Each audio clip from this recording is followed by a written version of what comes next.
Georgia, what do you have to say? Georgia. What are your ins and outs for 2026, Georgia? What are your thoughts on anti-consumption? I'm Cece. Welcome back to my channel. I'm Asana. We are childhood best friends, current best friends. Platonic life partners. Platonic life partners, most importantly of all. Asana is my best friend from we were 14, and we now live together. So we have been discussing for some time kind of like reviving this channel in the form of a collaborative project, and we're doing it. So happy 2026. I think as a first video back, we kind of wanted to discuss some of our ins and outs for 2026 and just have a chatty intro video, welcome back video. Let's get into it. All right. My first in for 2026 is anti-consumption. And I think that speaks for itself. We're in a recession. People do not have the money. I don't have the money to be buying all kinds of things. But I've also been on the anti-consumption Reddit a lot. Have you been on there? Yes, a little. I love it. I do think there are some people on there that are, as in any Reddit forum, a little kooky crazy. I saw this one post and this guy had found like a used baseball cap on the ground and he was like, how do I salvage this? It's like caked in mud, but I don't want to throw it away. That's so wasteful. But I do admire the spirit. I think I'm really trying, and I have been trying intentionally for the last 6 months to a year at least, to kind of like declutter, lower my consumption, reuse, repair things. Didn't you tell me about a girl that was like not washing her hair for a very, very long time? Wait, did I? Yes. Was this on the anti-consumption? Yeah. Wait, yes, I did. I did see a post on there. And she was like, I'm tired of using shampoo. I think it's a scam. Yeah. I'm quitting shampoo cold turkey. It's like, girl, it's a scam to get us to buy products. You could just use a bar of soap. You could just use a bar of soap. Something called African black soap. It is a very good product. It's just a little bar of soap. You can wash your hair with it. It's like $2. Okay. All right, like, if you're watching. Know. Yeah, but I do think I'm not going that far with it.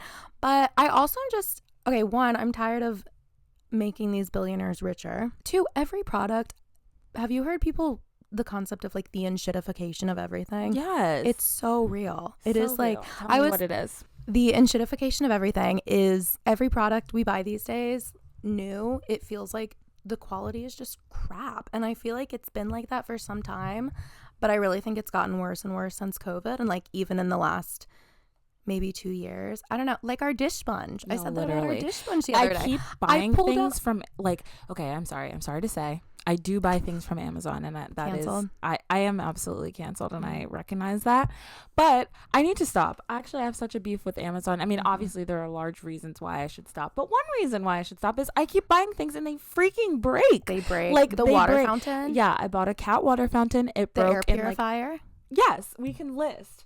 So everything you buy new is bad. It's also in short. So don't waste your money. Keep the things you have. Obviously, sometimes you have to buy things. Yeah. Buy them, whatever. But I don't know. It makes me really feel an impending sense of doom also. Absolutely. Because I go to like a thrift or antique store and there's stuff that's there. I don't know. Okay, I have my example. I have my mom's KitchenAid stand mixer that she got as a wedding present to her and my dad over 30 years ago. Yeah. And it works perfect. And it's like, I just feel like things you buy now, it's planned obsolescence. It's made to break in a few years, so you buy more. And then we're just stuck on this hamster wheel of buying things and having them break in 2 years. And I'm so tired of it. So I'm really trying to like buy things secondhand when I can, repair things when I can. A lot of times if you get something secondhand, it'll probably be better quality. But I do feel an impending sense of doom about it, because I think like the only good quality things in thrift stores are at least like 10 to 15 years old. It's so true. And then what are thrift stores even going to look like? No, in 10 literally. years? It's kind of scary. Yeah. I mean, already I think thrift stores, like I go in there and half of the shit is just absolute junk. Like the clothes are like so gross, like Shein clothes, like, and they're selling Shein clothes for like more than they cost. Literally. It's crazy. But yeah. I mean, overall, like obviously I totally agree with you about the anti-consumption. Like it's very in for 2026, very chic. But I mean, I think that like the ways that companies, like the way they market to us is by creating problems that we don't have and then trying to sell us solutions to those non-existent problems, and that's such a hamster wheel, like you said, we get stuck in. And yeah, I think thinking about creative ways that we can solve daily problems that we have in our like lives without creating a new product for them is it's very chic. It's a way to flex your creative muscles as well. Like, I don't know. I'm trying to even like think of an example, but like, let me think. I don't know. I feel like my mom is so good about like, your mom is so she's thrifty. so thrifty. She's so good at resourceful. like, for example, like she has a whole drawer full of just like empty bottles and like little like vessels and containers that she gets, and then like she's got some like really odd ones, you know, but you can always refill them with different things. So like, oh, now I have like a travel bottle for my lotion, or like this or that. Like whenever she buys like sheets or blankets, she like keeps the plastic that they come in. That's never occurred to me. Literally, and they make like packing cubes. Like they're basically packing cubes. Oh my god, that's brilliant. That is a packing cube. Yeah. And so, I feel like I've learned a lot about anti-consumption just from like my elders, or like that's kind of like a cringe word, but just like the people in my life that they're not thinking of it as a trend. It's just they grew up poor. No, exactly. You know? Yeah. And I do think there's something not only is it like better for the environment, better for your wallet, you're getting better quality products. I think there is something very chic about sort of having your tangible physical items you own be very curated, and like everything has a purpose, everything is bought or consumed intentionally. Like I'm trying to really ask myself before I buy things, like, will I really use this? Is this going to improve my life in a tangible way? And sometimes the answer is yes, but often the answer is no. A lot of times it's no. Yeah, I think that's a really good one.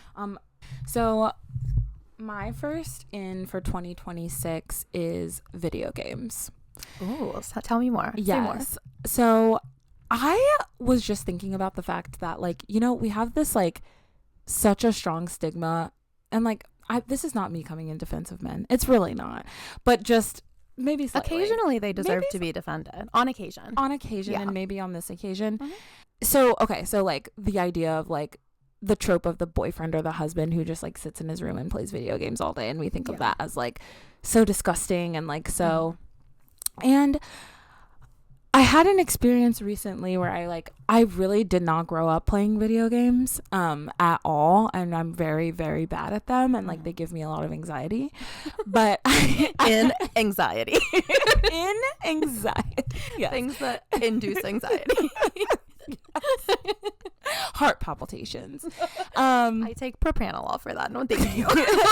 Well, no, but what I was saying was like, or what I thought was like, no, actually, this is a really active form of entertainment, and it keeps your mind sharp. Like I could feel myself honestly getting a little bit like crisper, like almost like it was like Sudoku, just playing this video game, and it was just Mario. And I feel like, you know, we don't have the same stigma for like watching TV, like doing like a TV marathon or whatever. Like I don't know why, because it's so much more passive. And I think that also another thing I was like talking to someone about recently was how video games are like, so I was learning about this like therapist. There's this therapist, I don't know, this is a friend of a friend. A friend of a friend is a therapist who uses video games as like the setting for group therapy, basically. Oh, that's cool. Yeah. How so? I think it's just like you play multiplayer games and then like I don't really know, honestly. This is not helpful. But I was just going to say, I can see how that would be useful. Like, I think they are, can be a good way to spend quality time with people and like bond and kind of give you a venue. You know how sometimes people say a good first date is going to like Dave and Buster's, because it gives you like something to do, to feel less awkward, to kind of like loosen up. And I do feel like video games are something similar and can be like a good bonding experience, a good way to break the ice with people and spend quality time and sort of get you out of your head a bit. And I think like the idea of like taking on an avatar and like you know, being this little creature that's not you in a game can be very like stress relieving, because you're not bogged down by like your own ego as much, if that makes sense. Totally. And like have you ever heard of the game Second Life? Yes. Yeah. Like I feel like games like that, where like you create this avatar, this person who represents like your innermost self, and you get to live out life like that. Like I think that's a really beautiful thing. And I mean, as long as it's not like replacing. I think ideally those experiences should help you integrate, like help you to become a more full person in your real life. And so I think like good video games would do that and not just suck you in and take you away from your life. But like I really do see the potential, and I think it's kind of weird how much video games are stigmatized in our society. And I actually think like we demonize the video games, like, oh, he just sits at home and plays video games all the time. Like video games are so like, oh, if he plays video games, I don't want to date him. No, that's just a shit man. Yeah. I think it's not the video games. It's just that man is not engaging in his life. And like that's not great, whether he's playing video games or watching TV or even playing tennis. I mean, I don't know. Yes. You know? No, I agree. I think just like anything, they can be addictive and like used as sort of a replacement and a coping mechanism for dealing with real life. But that's not the video game's fault. It's not the people can do that with anything. Yeah. Shopping, drinking, drugs, TV, exactly. Like, yeah. But I kid you not, when I was playing Mario, I realized this one will really help my ADHD. How so? I really think. Okay. Yeah. I mean, not speaking from a clinical perspective, obviously, but the game itself is so simple. It only has like 3 controls basically. And, but like it's about the timing and just like your speed and reaction time. And so like I found myself like it felt similar to meditation, where I just like had to be mindful and like had to just like focus on, okay, jump here, like grab this thing. Like doing these very simple tasks in a time bound way or like a time controlled way, I actually found to be very helpful for like helping me create a flow state almost. That totally makes sense. I think is like, yeah, a beneficial skill and muscle to exercise. And I was like, whoa, this is like cognitively like helpful, I think, like in a similar way. Like I wonder if like this would help with cognitive decline for like people who are aging. Wow. And then I also had the thought, or I also felt like it was helping me with my anxiety, because like I said, I'm horrible at video games, and growing up, I was like the youngest kid in my family, and like I would just be so bad and feel anxious that I was so bad. But really, I also realized that I was like 4. Yeah. So I can forgive myself. Can you forgive yourself for being bad at video games when I was 4? I think I can. That's great. But I realized that like I go through this loop where I get really stressed about being bad at the video game, and then that makes me worse at the video game. And then at one point I realized like I need to just calm down and focus on my breath, and like that will take me out of this like anxiety spiral I like have found myself in. And then I found that I was better at the video game when I did that. So video games in for 2026. I think they're in for 2026. You heard Go it here try first. To play a video game. My first out for 2026 is cringe. As a concept, I think we need to release cringe. I don't want to hear it anymore. I think we've overdosed on cringing out on the internet. I'm tired of it. I think that it's good to be cringy. I am tired of cringing at people. I'm tired of cringing at myself. I'm tired of consuming internet content that's cringing at people. I think the whole concept of cringe is a prison, and it's holding us back from fully expressing ourselves, from doing things we want to do. I'm someone who I think I get cringed out really easily at myself, at other people, and I'm just over it. I'm done with it.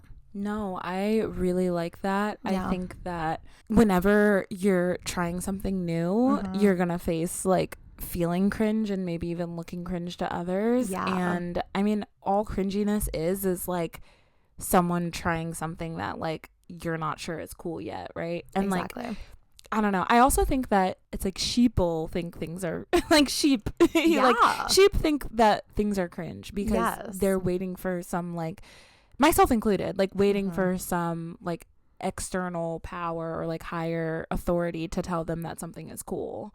That's so instead true. Of just like deciding for themselves. You know, it's taking away our originality. I also saw this girl on TikTok, and she was saying basically anyone who has succeeded at anything ever was cringe at first. Like she was like, you have to climb cringe mountain.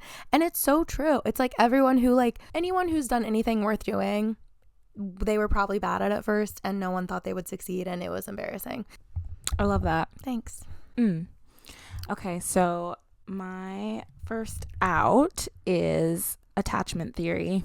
Ooh, really? Okay. Yes. That's a controversial one. I am setting attachment theory aside for 2026. It is out.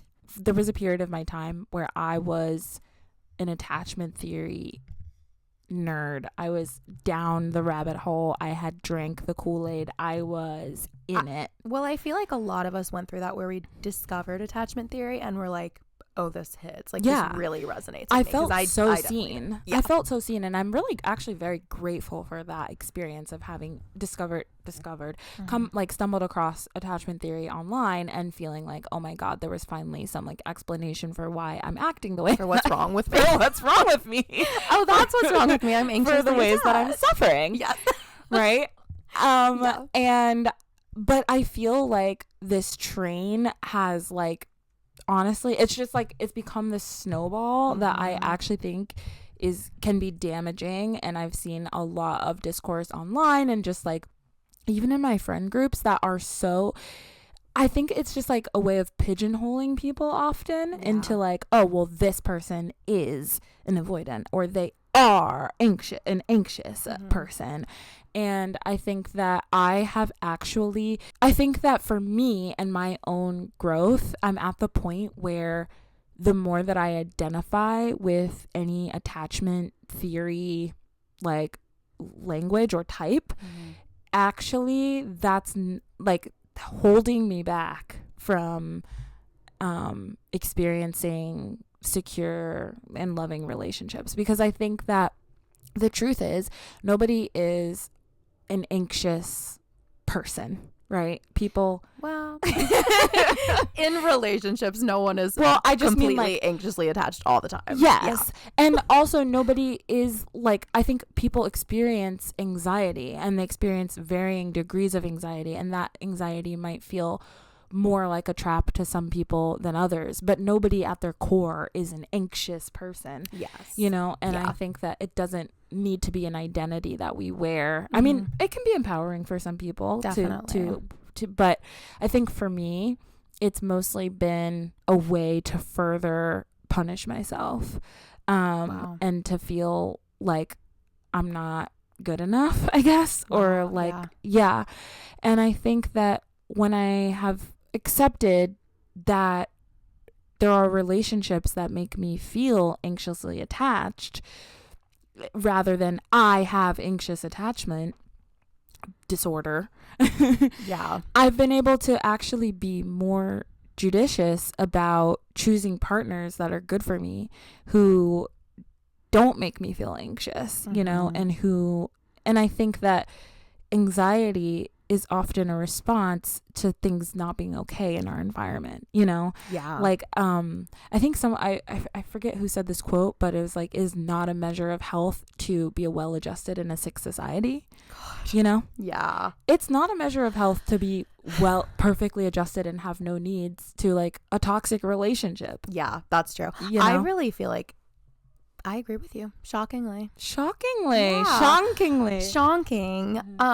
But no, I do think there was a time where it was like a useful framework for me to understand kind of like what was going on me and like the dynamics that kept playing out in my relationship. Absolutely. But I agree. Like I did have a relationship where I was super anxious all the time and I was like, I'm anxiously attached. This is something that's wrong with me. Like that's just how I am. Come to find out, that's not. I think I was maybe responding appropriately to certain things that were going on and a certain dynamic. Right. And I do think like I've experienced much healthier dynamics since then, and it's actually been really freeing to be like, this is not something that I'm doomed to feel and identify with all the time, and it's not like a core part of who I am, because I did feel that way for a long time. Yeah. And I do think it was Frank. I do think it was not it reached a point where it wasn't that helpful. Right. Yeah. So I've grown out of attachment theory, and attachment theory is out in 2026. Okay, my next in for 2026 is camp. I am craving camp. Everyone get tackier now, please. Wow. Yeah. So we have been watching All's Fair, which is Ryan Murphy's new show starring Kim Kardashian. Mm-hmm. It's incredible. I mean, it's terrible, but it's incredible. It is so camp. It is so over the top in the best way, like in the way that only Ryan Murphy does. I know some people really hate it. I'm sorry, I'm gonna say you either get it or you don't. Totally agree. But yeah, I think I'm craving more media like that. I was also watching recently on my little vacation to Williamsburg, Virginia, not Brooklyn, this old episode of Drag Race from like 2015. And obviously it's Drag Race, it's camp kind of by definition, but even like the celebrity judges that were on there, the whole entire thing was like so over the top, so camp. It's an episode from 10 years ago. And I was really just realizing like the 2010s were kind of fun and campy, and like the trending makeup was like drag inspired makeup. Like everyone was doing this like colorful art on their faces, and like I feel like the fashion was really fun and colorful, and like just the overall cultural aesthetic was so much more fun. And it really made me realize how kind of like drab and muted of a place we've arrived at. And I think that's very reflective of the political and cultural climate. Yeah. Conservatives make bad art and have bad taste, and this sort of cultural backswing into conservatism where everything is like beige and clean girl makeup and milkmaid dresses. Mm-hmm. It's boring, and I'm craving camp and 2010s makeup and style and over the topness, because I'm also craving that Obama era optimism, and they go together. But I think I want to incorporate more camp into my life in 2026. I love that. I've really been enjoying watching Ryan Murphy shows. Glee. Yeah. I've been rewatching Glee and All's Fair, and actually like feel excited to talk about camp and Ryan Murphy at some point, and like that was one of the topics I wrote down. Oh, nice. So I'm glad that we have that, in common.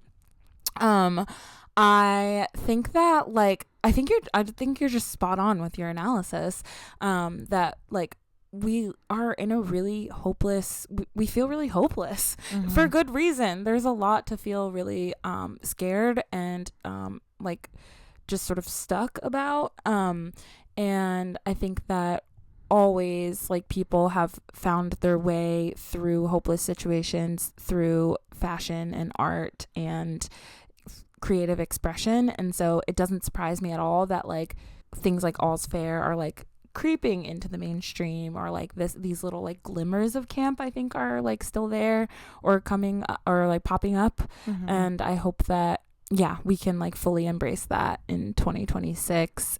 I mean, I don't really have much else to say about that, but just totally agree, and I'm excited for some ridiculousness. And also like, let's think about it. Trump is camp. Are you kidding? Trump is like camp. He is. He's so ridiculous. Which makes it kind of ironic that we're saying this now. Like, I mean, it's not Trump specifically that's influencing that. I think it's like the overall like the cultural conservatism that we are sliding back into at an alarming rate. Yeah. But yeah, Trump is camp. If Trump only is camp. he Mar-a-Lago faces camp. It is. Yeah. I don't want that kind of camp. I want like queer 2014 of course camp. Yeah. And I want that too. Yeah. I want that for us. I kind of hate when Trump is funny. Because sometimes he's really funny. Sometimes he's really funny. Sometimes he's really fucking funny. And it's in the moments when he's being the most camp. Like when he's so over the top. Yeah. The problem with Ron DeSanctimonious is he needs a personality transplant. He should have just been like, I'm sorry. He's like an old queen from New York. No, he really is. If only he'd stayed. He should have been a guest judge on Drag Race. No, for real. And stayed out of politics. And stayed right there. Yeah. More camp. Everyone get more camp now. I need to find ways to incorporate more camp into my life, because I think in my... I'm not very camp in my like personal styling. Like it's just not really my vibe. Like I'm not wearing outfits, doing makeup that's very camp, but I need more experiences, and I need to put myself in in more camp situations. Let's go put ourselves in some campy situations. Let's go to a drag show soon. Let's definitely go to a drag show soon. Will. Yeah. Adding, I'm not going to talk about it in depth, but drag shows in for 2026. I am pretending I have a gavel. Yes. Boom. Right. I totally agree. What is your next in? My next in for 2026 is road trips. Oh, and I don't know that it's a good one, but we'll see. Speak on it. Okay, we'll speak on it. So I just did a road trip like a couple months ago. I drove across like 5 or 6 states, and honestly, and I drove like down south. And I like there was no reason for me to do this road trip, honestly. Like, I was just going to visit some friends, and we were all meeting up in Atlanta, and I just did not feel like flying. I don't even know why. I just didn't. I was like, the idea of going into a disgusting airport with something about the lighting, I was like, flying sucks. I was like, I don't want to take off my shoes. I don't want to sit next to somebody. I don't want to be in this stuffy little container. I just didn't want to do it. I didn't want to be on the tarmac. So I just was like, no, I refuse. Even though the price of the flight was like very reasonable, I was like, I'm just gonna drive. You know what? I have a car. I'm very proud of myself that I have a car, and I'm gonna drive it. So I drove down to Atlanta, and it was a pretty long road trip. My friends were like, why are you doing this? What is it, like 8 hours? Yeah, it was like 8 hours. Or like an hour flight. But yeah, or an hour flight. But plus being barefoot in a stinky airport. Right. Going through security. Yes. Probably having your flight delayed. Yes. Like, no. And I felt like, the whole hullabaloo of like parking my car and getting into the whatever. And it would end up taking almost as long as the drive itself. I think actually it was closer to 9 or 10. And then after that, we did a road trip. From that same trip, I drove to Atlanta, met my friends, then we drove to Florida. Wow. Then I drove back up, then I came back. So it was a couple days in the car. Yeah. And I hadn't done a road trip in like quite some time. And I know like gas prices suck, but it still was like worked out to be probably a little cheaper than the flight. But much, much longer. So it was not an efficient way of travel at all. But I felt like what was really, really cool was like, I think I hadn't realized how disorienting and actually inhuman it is to like get into a gray tube and at one location, and then like you basically blink your eyes and you get out of the gray tube and you're in a completely new place. It's crazy. Like that is insane. It's insane. I don't think we need I think we need to like stop and appreciate how crazy that is. That is newfangled. And how we were never meant to experience that. We were never meant to experience waking that. up in a different time zone in a completely different climate and setting. Right. It's like, of course you feel fucking weird for 5 days. Yes. Like, and I always feel, I mean, like, even if I'm not traveling across time zones, I always feel a little disoriented and a little gross. And like, I get that's like also from like flying and the pressure or whatever. But like, I also felt like just there was something about having continuity from like point A to point B and seeing all the points in between, like point A to point Z, and then I saw B, C, D, E. I saw the whole alphabet. It was really beautiful, and it was really nice to see like, oh, here's how the landscape like changes over time, and like to see like the shops changing, and like once I kind of hit the deep south, like the like the gas stations, like they changed like the brands, and then I stopped. I tried boiled peanuts. Like I was able to kind of like form these micro relationships with each place that I traveled through. And I thought there was something really beautiful and poetic about that. And I was like, oh, I want to go on more road trips. Like, I don't know. I think that, road trips used to be a lot more popular because you could go on a road trip for like $500 across the country. Maybe not that cheaply, but, now they're super expensive, and that sucks. But I still think there's beauty, and I think like if you do have an extra day, like try going on a road trip. Why not? And I just think there's a lot to gain from interacting with the small towns that you travel through. I agree. I think there's something very romantic about a road trip and kind of seeing how you get from point A to point B. I did a road trip last fall from Virginia to Nashville also to visit a friend, and it was like 9 hours, but it was October, and I don't know if you've ever driven through like Southwest Virginia into Tennessee. Oh, ever so at all. Beautiful. Yeah, but especially that time of year, it was just like, I was just like, oh my God. Like I didn't even look into flying because I knew I like wanted to make that drive and see the leaves. Yes. And stopping at a little vista point and yes. like getting out and taking a cute pic and like just, yeah, it's just really, really cute. Yeah. And I do think it's an important way to interact with our country and to like just see more of it. And yeah, I think especially being in the US, like it's really, I don't know, there's a lot here and I do want to see more of it. And I've driven cross country a couple of times actually, but when I drove through like New Mexico and Arizona, and I've also driven through Colorado before, and I was like, as someone who grew up in the East Coast, Mid-Atlantic, I was like, this is crazy. Like I'd never been to those places before, and I was like, I have never seen anything like this. I cannot believe I can see this without leaving the country. It feels otherworldly. Like the first time I went to the West Coast, I was like, oh my God, like it feels like I'm in a different country. It feels, otherworldly and definitely alien in some places. Like just the mountains out there. I was like, oh my God. Driving through like canyons in Colorado. I think I was in the passenger seat at that point, but I was just like, oh my God. Oh my God. I'm gonna one up you're in and actually say cross country road trips are in. Okay. Well, I think that's subsumed under road trips. Well, yes. But yeah. But they're especially in. They're especially in. If you have the time and money to be doing that at any point in your life, would 1,000% recommend. I feel like there was something very like almost spiritual about like dry, like you were saying, kind of seeing all the stops along the way, but across like the full entire enormous country that I live in. It was so cool. Like I kind of feel like I got a little taste of like all these places I've not been to before. So. Wow. I do feel like that's a bucket list. I've never done a cross country, like full cross country road trip. So yeah, that's a bucket list item for me. I've only done it really quickly. Like I would love to do it again and sort of take my time and take a leisurely route and stop and sightsee and everything. So okay, my next out for 2025 is 2026. My next out for 2026 is Taylor's versions. Because everyone knows they're not as good.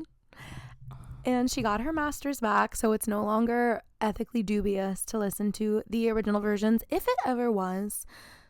I'm skeptical of her narrative on how that went down. I don't know. Have you followed this? So I need you to explain this like from level 0 because I am not a Taylor Swift fan. Luckily, it's my culture as a millennial white woman. Yes. So I actually don't. It's been some time since I've sort of like dove deep into the whole Masters debacle. Taylor Swift, when she was like 16, signed with this record label owned by Scott Borchetta, who is just like bigwig guy in the music industry. She made like 7 albums with him all the way up through Reputation. And then there was this whole debate. So she has historically really been a pretty good advocate for artists like owning their work.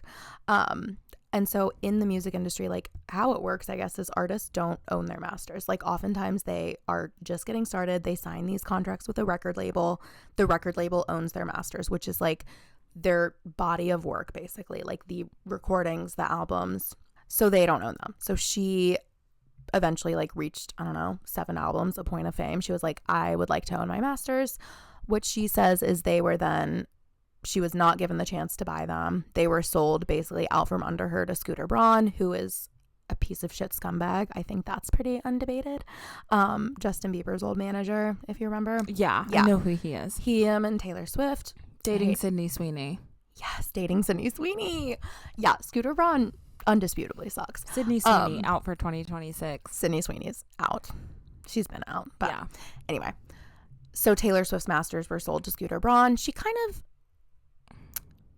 does, nuancing Taylor Swift, she does have a history of sometimes kind of twisting narratives in her favor. Sometimes kind of twisting. Okay. I'm trying to not have the Swifties send us death threats. All right, fair.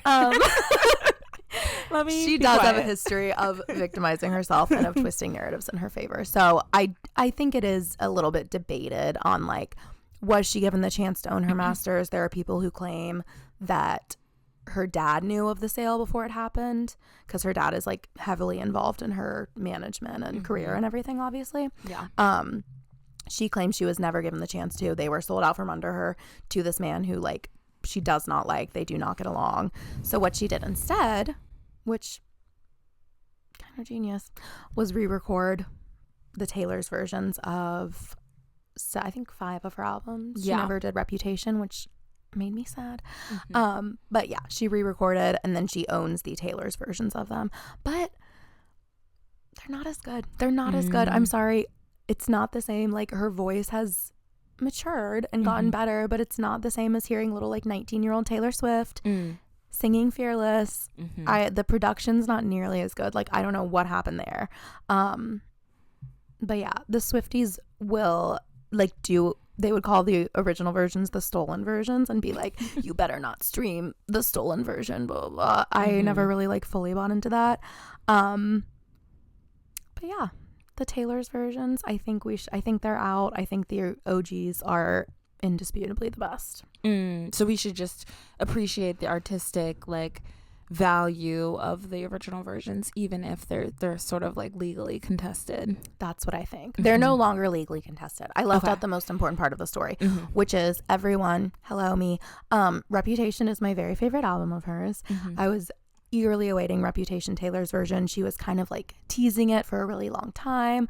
I was excited for the vault tracks because also with every re-record, she's released songs that didn't make the cut for the original album, but were written for that album. And some of them are really good. Like the 1989 vault tracks are like some of my favorite songs of hers. So I was very excited for Reputation. Everyone thought she was like gearing up to announce Rep Taylor's version. Instead, she announced that she bought her masters, which is kind of a genius plan if you think about it, because she basically like released the Taylor's versions, spun this narrative of like, if you're really my fan, you'll listen to the Taylor's versions and support me. That completely tanked the value of the original versions and also made her a bunch more money, and then she was able to buy the originals back. So wow, I know, honestly, I know. Nuanced, complicated feelings. I gotta about Taylor give that Swift. girl her flowers. You have to give that her. that is a genius business move. I know, she is. That is smart and savvy businesswoman, and I will criticize her for many things, but I have to give her that. Yeah. So, but the Taylor's versions are not as good, probably because I do think that was kind of her plan all along. Like, I do think it was kind of a cash grab, kind of a fu to Scooter Braun and Scott Borchetta to like deflate the value of the originals. And now she has them, and she like made this very iconic Instagram post captioned "You belong with me" with like all her original albums like surrounding her, like the vinyls. Well, so I agree that the Taylor's versions are out, because why do we need those? We don't need them. Wow. Yeah.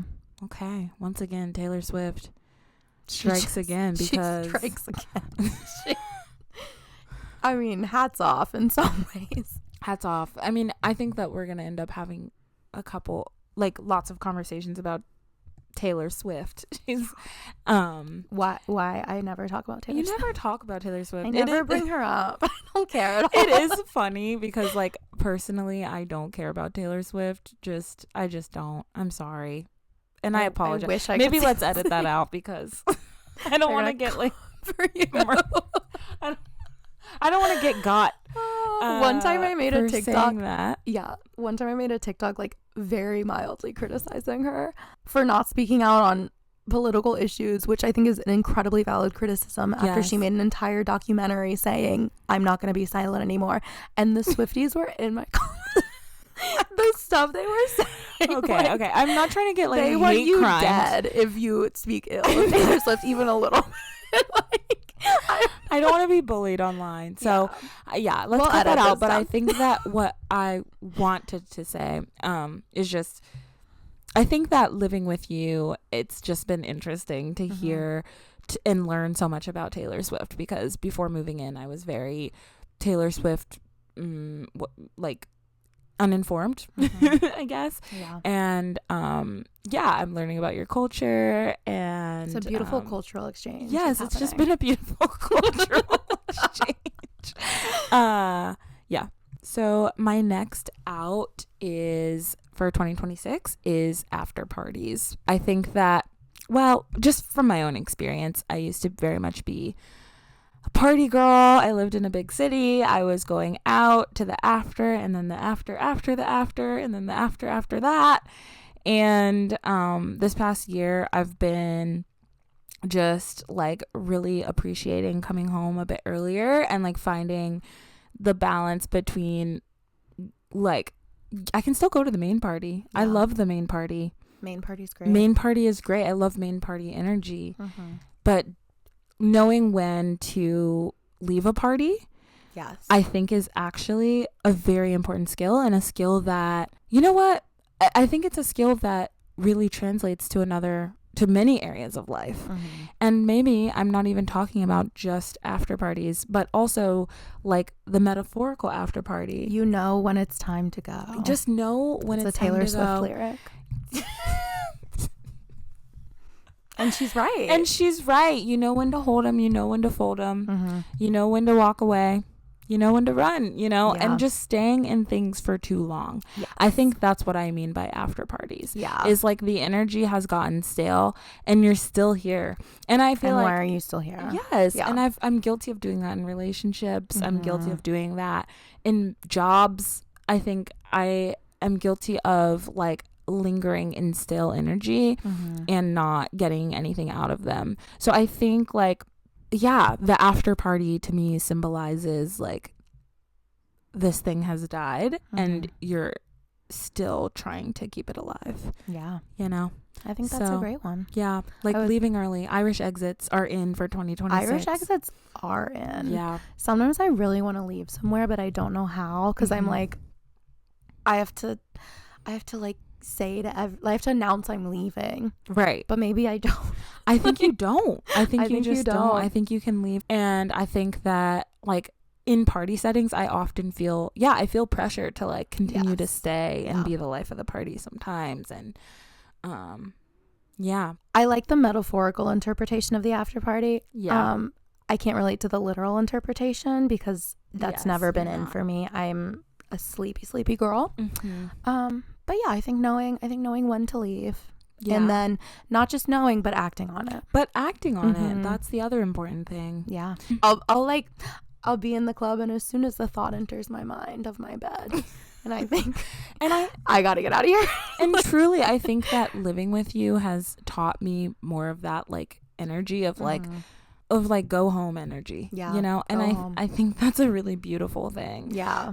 And I've been like trying to incorporate that more into my life since living here. So yeah, I think that after parties and metaphorical after parties are out.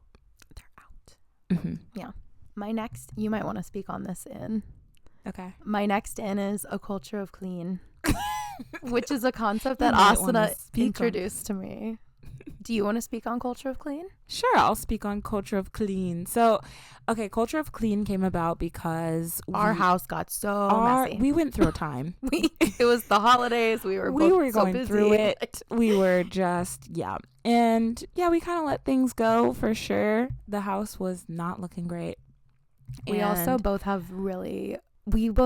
severe unmedicated ADHD. Yes. And so and neither of us are very neat people by nature. So it really takes a conscious effort to kind of keep our space clean. Yeah, and under exactly.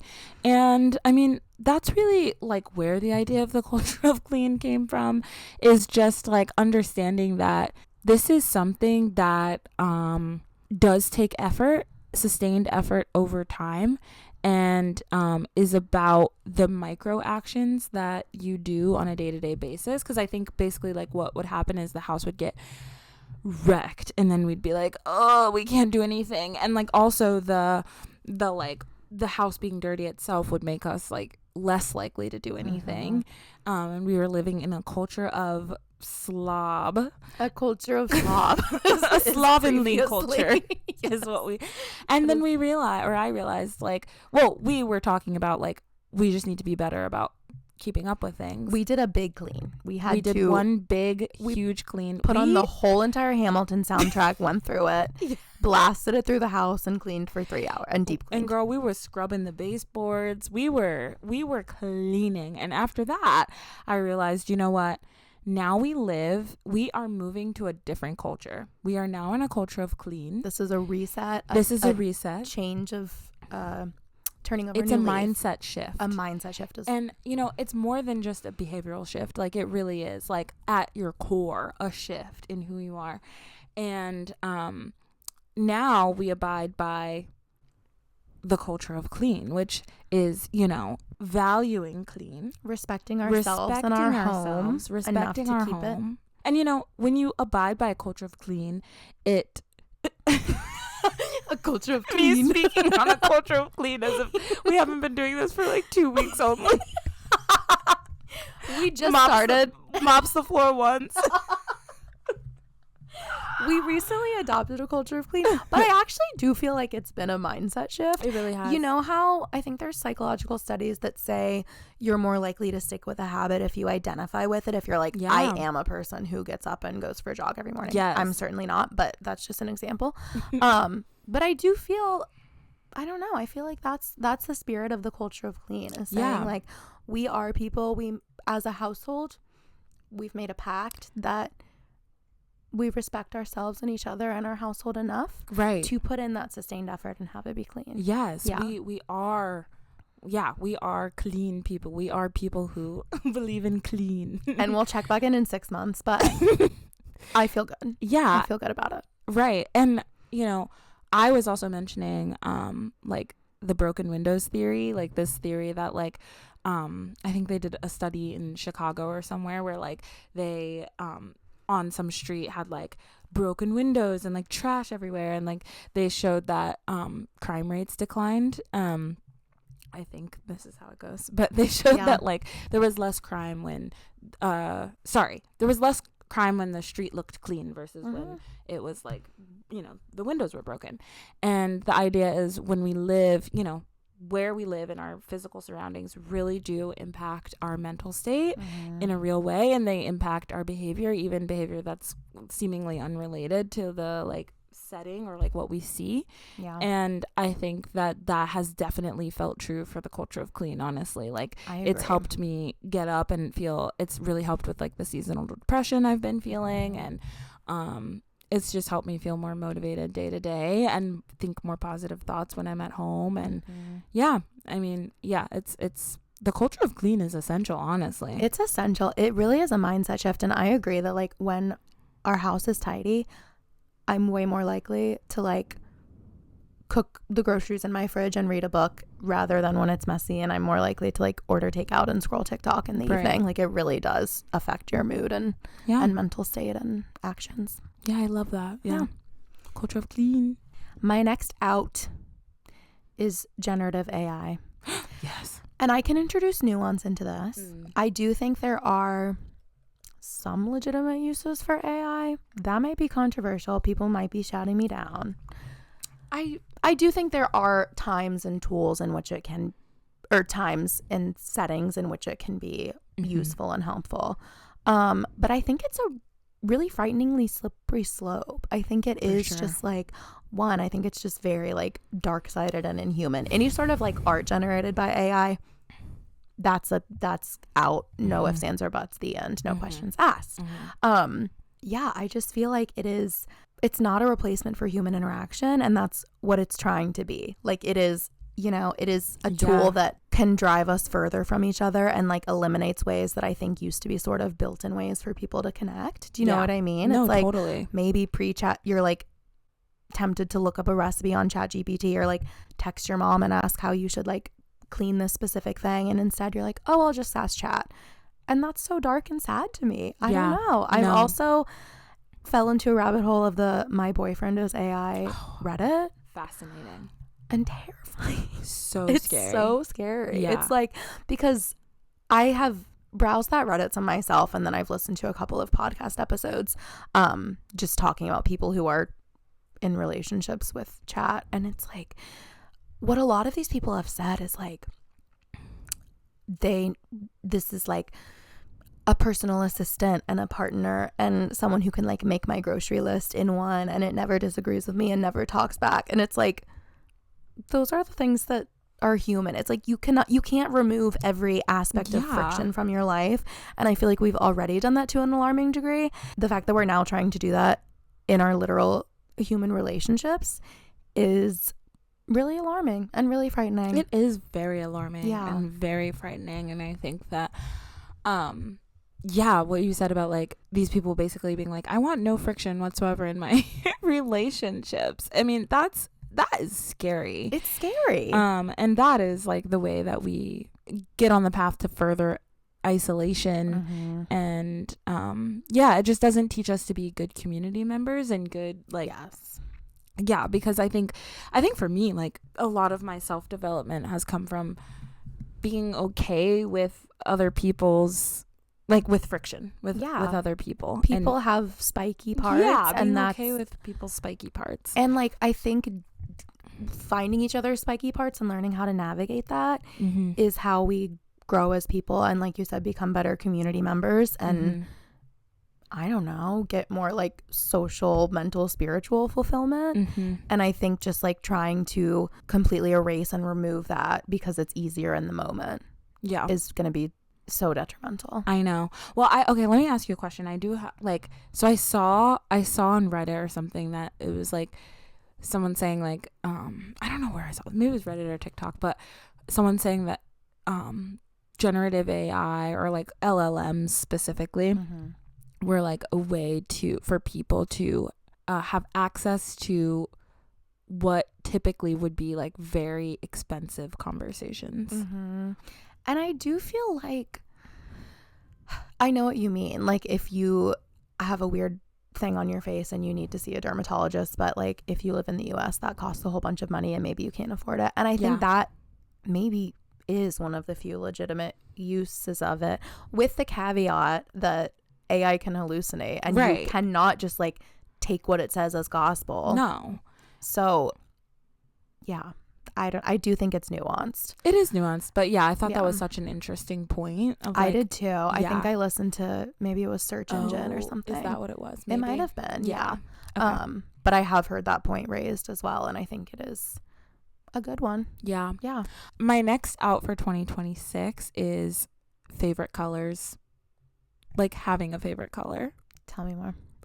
Okay, I think having a favorite color is silly. It's so childish. It's very kindergarten. It's very childish and kindergarten. And I think it's weird. I was just thinking about this. I'm like, what a weird question to ask a full-grown adult. What's your favorite color? Are people asking you this often? Are people like, what's your favorite color? Because I don't remember the last people time. been asking. People do ask me that. Demanding. Hey, what's your favorite color?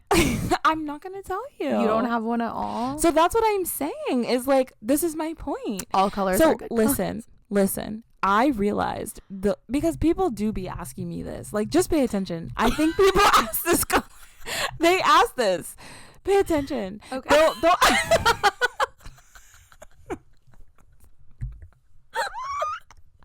Are you like on a first date and they're like, what's your favorite color? Not a first date necessarily. Job interview, what's your favorite color? Not a first date, but it does come up like more often than I think people realize. Like, just for real, pay attention. All right. You will hear people asking like fully grown adults like what their favorite color is. I've been asked this, and I think that it happened to me. I was asked my favorite color. Yeah. True life. Like to say I was asked my favorite color. I realized that I've been lying about my favorite color since I was like a kid.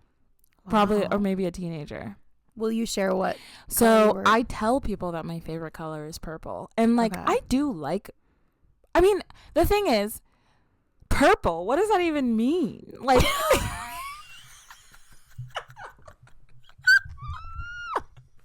I think it's a mix of red and blue. But there's so many different types of purple. Yeah, but you just have to be more specific, I think. But I can't be like, oh, a lavender, a deep mauve on a summer's day. Like, only in the context of like, you know, like. Yeah. because like, what are you even asking me? Like, what color do I like to wear? How do I like to decorate my house? True. What color makeup, eyeshadow? What color, like, there's so many different ways that those are all. What color do I like in a sunset? What color do I like in a sunset? Yeah.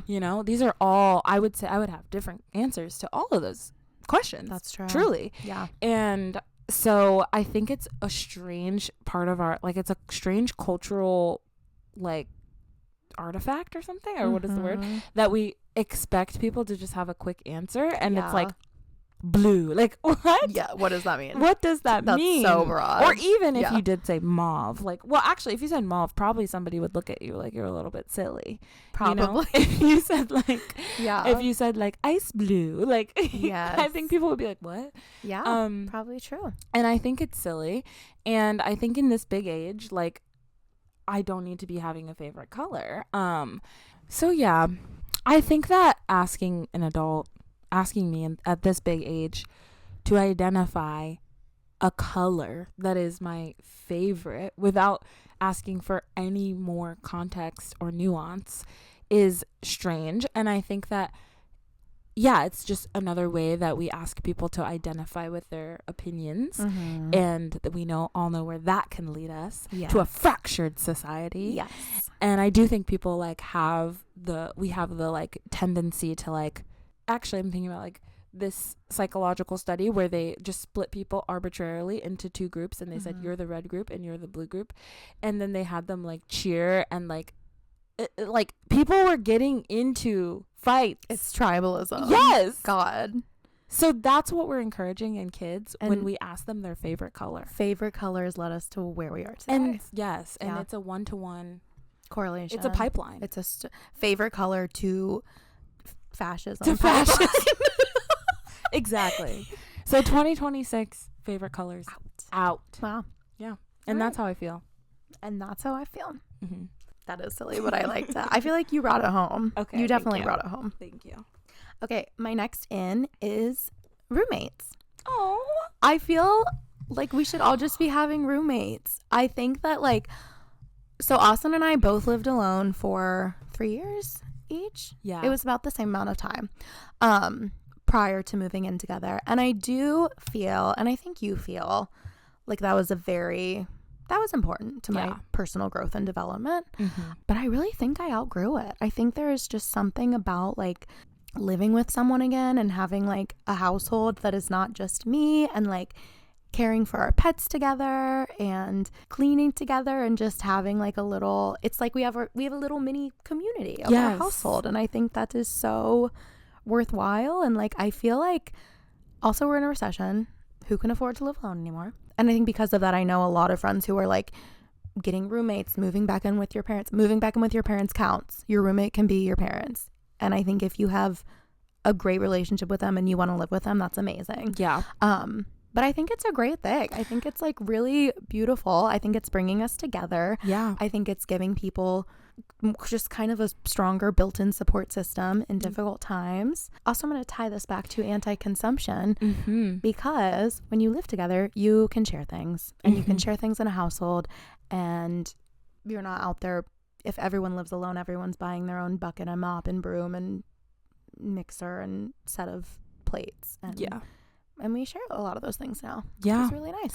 This is so freaking funny because look what I wrote. Living with your parents. And then I also wrote on topics. Living alone. We'll speak on that.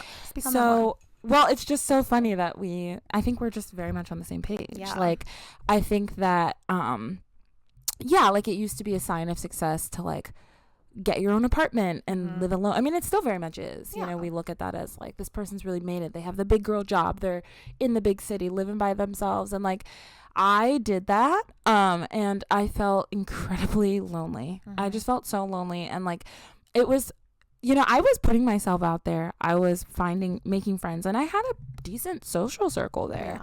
But it was draining all the time to all the time have to go out for connection or invite someone over.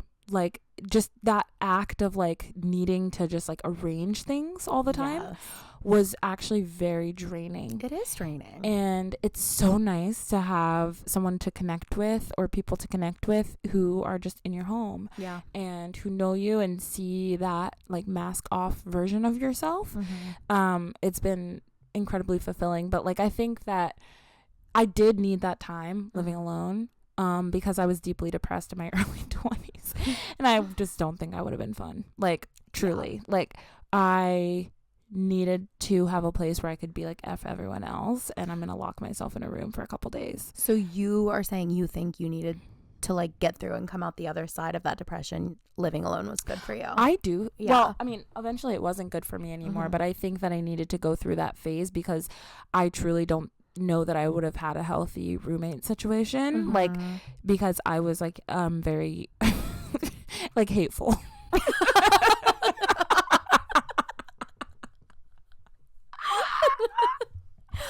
Well, you're not. I wouldn't describe you as hateful at all. That's great, but I think I was during that time. Like, I just like there was a lot of things that I needed to heal and to feel less hateful about. Yeah. But I don't know that that's true for everyone. Like, I think maybe, you know, moving in with people could often be the salve that you know, could get you out of a hateful place. Yeah. I think I grew a lot. I realized, like, okay, maybe it's not the worst thing to be like annoyed by other people sometimes. Yes. Right. And as we were talking about, being a good community member. I actually do think living with you I think it's been just a really wonderful experience in a lot of ways. But I think just because we are so close and comfortable with each other, I think it's been equally important to living alone, to my personal growth, to live with you. Like, I think that, once again, sometimes people are prickly, and I think it's really helped me grow that we can like get in little squabbles. We were squabbling before recording this episode. Yes. We were bickering a little bit. We were. But yeah, I think we're able to like communicate in a very healthy way and work through it. And like, you're a very like safe relationship for me. Yeah. So I'm historically someone who can be very bad with confrontation, but I think you're a good person to sort of practice that with. And like, you're a good person to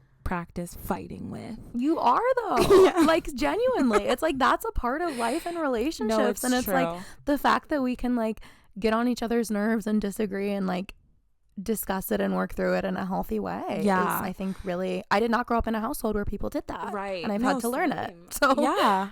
And I do think we're making our relationship sound more friction forward than it actually is. Yeah, we really But we do have little moments. Like, we it was one of the girls from Celebrity Memoir Book Club was like, we only sweat the small stuff. Yeah. Like, exactly. Yeah, that is us. Yes. Yeah. We actually kind of have always been like that, even since we were kids. Yeah.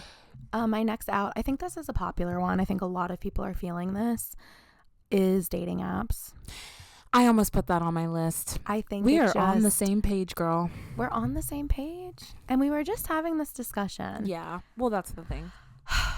Okay. Well, I've also realized that dating apps are bad on purpose. Horrible. Which I know. Well, yeah. Okay. Well, I recently discovered that they put all the hot people on Hinge in your standouts, and then you have to send them a rose, and you have to pay, and or you get one rose. Also, sending someone a rose is so embarrassing. I will not do that. Embarrassing. But I literally was like, God, why is Hinge so much worse than last time I was on here? Because they have made it worse on purpose. So they don't want you to meet someone. They don't, because then how would they make their money? I really hope that, I don't know, I feel like dating apps have also made it like more socially unacceptable to just approach people and meet people in person, which I hate. But like, me and so many people I know who are single are just like, I'm over it, I'm sick of it. So I hope we're moving back more towards a culture of like meeting people in real life. I also just think, like, I saw someone say dating apps will have you meeting people you were never supposed to meet. Literally. And that literally is true. This is exactly how I feel about it. Yeah. I totally agree. Like, I think that dating apps, yes, there are people that were never supposed to cross my path, who's for some reason I still ended up in this broke ass guy's bed. I wasn't supposed to be there. I was not supposed to be there.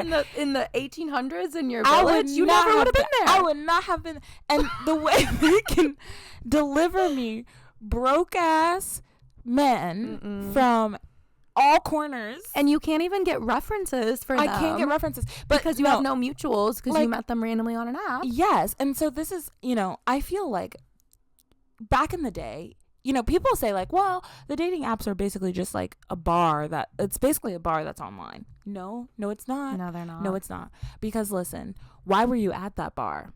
What brought you to that bar? Yes, what brought that other person to that bar? Even just the fact that you guys both are at that bar on the same day at the same time. Maybe there was an artist, like a DJ playing there, that you were excited by. Maybe there's a drink on the menu that you guys like. There's a freaking burger that is like the best burger in the city. You have that shred of shared context that brought you there that can actually, like snowball into a real relationship with someone. Yeah. When you're starting online, you have literally zero reasons. Literally nothing. Yeah. And all, like, no shade to the people that found their life partners or serious partners or good relationships on dating apps. Like, that's such a beautiful thing. But I don't think that can be plan A at this point. I agree. And I will say, I don't think I'm coming at this from a place of jadedness, because I have had relationships with people I've met on you've apps actually that were like mostly dated people from apps. Yeah, and they've been like, I've had pretty good relations. Not so good that they didn't. You've had some good and some bad. But I have met people who were like, I don't regret dating. Like, I'm glad I met them. And that was how I met them. But I do think, I agree. It just can't be plan A. I also just like, the first time I was like in a relationship with someone I met on an app, and then we broke up, and then I re-downloaded the app, and I was like, there's something so depressing about this. Like, I think it's gotten even worse in like the past 1 to 2 years. I think so too, but it's just the concept of it, of like, I had this whole relationship, like I like spent Christmas with this person's family for 2 years, and then we break up, and then I have to re-download this stupid app. You feel like you're like drudging back to like. No, you are, because you can your conversation with your ex is still there. Yeah. Oh my god, someone said to me recently, it's like putting yourself on the clearance rack, like no, being like, literally. Who wants me?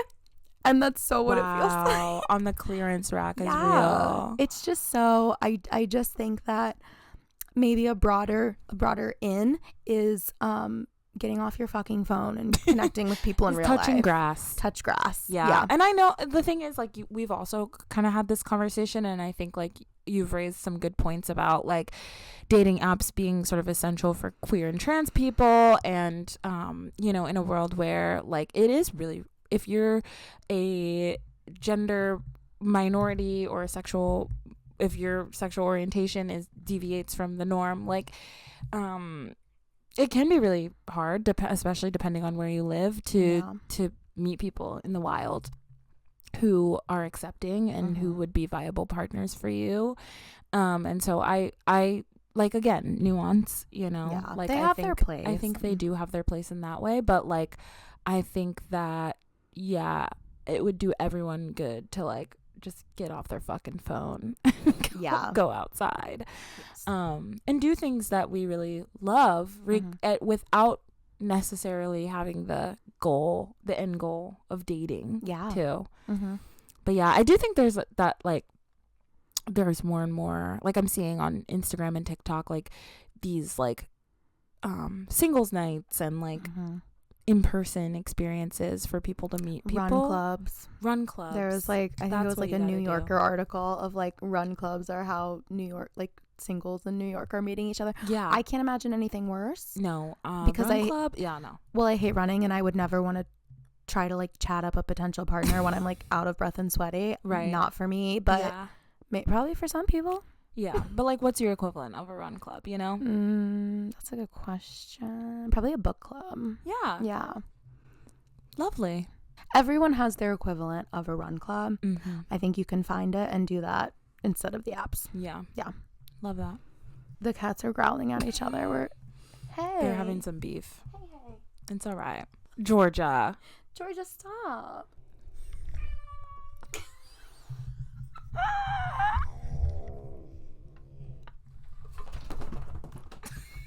My last in for 2026 is collaging. Ooh, I love that. Like paper, scissors, glue, collaging. Yes. Getting offline, being more analog. I think it's really important I think humans are made to like do things with our hands and like make something and have like a tangible something to show for it at the end. And that's not to say that you should be crafting or collaging with a focus on the end product. Yeah. Because I actually think collaging is so great because it's kind of like a low stakes craft. It's like it doesn't take a ton of skill or effort. It's like a very low barrier to entry. You can do it with like old scraps of magazines. It's not hard. Yeah. I think like I've been into junk journaling the last year or so.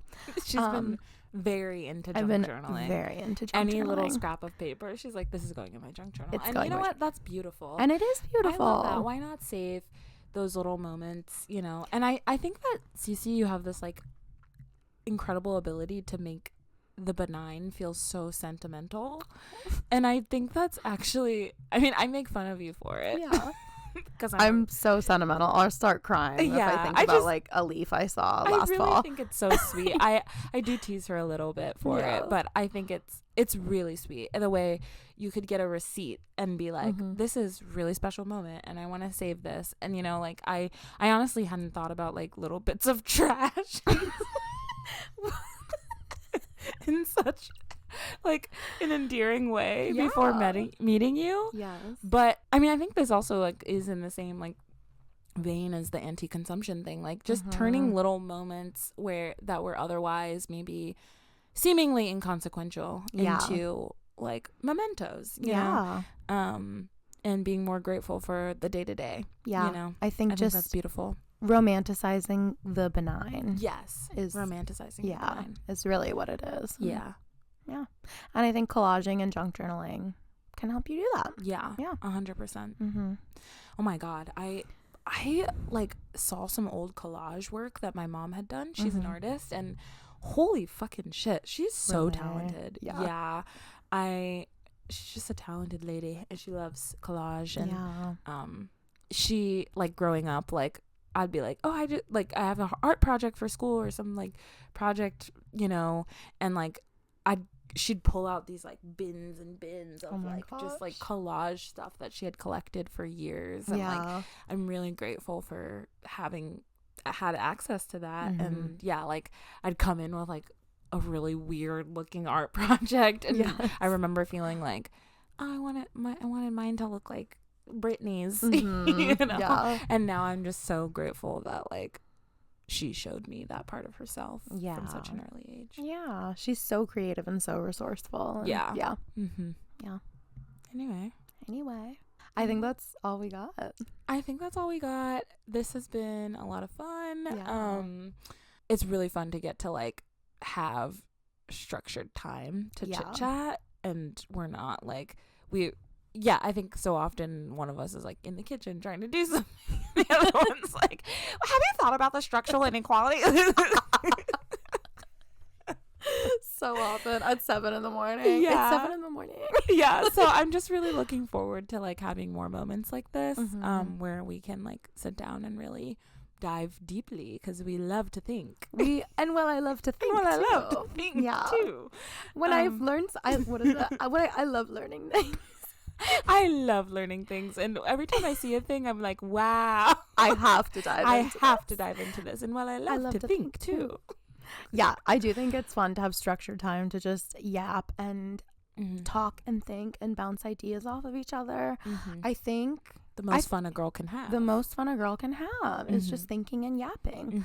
I do think moving forward we're gonna pick a topic a little bit more and do a little research and focus on it and have it be, I guess, a bit closer to sort of what the structure of this channel previously was. But yeah, very much a collaborative effort going forward, and this has been really fun. I'm excited. Super fun. Thank you so much. Yeah, thank you for listening. Thank you for tuning in if you're like on this channel watching, because I haven't posted in 2 years. So welcome back. Thanks for having me, and Happy New Year. Happy New Year. Bye-bye. Bye.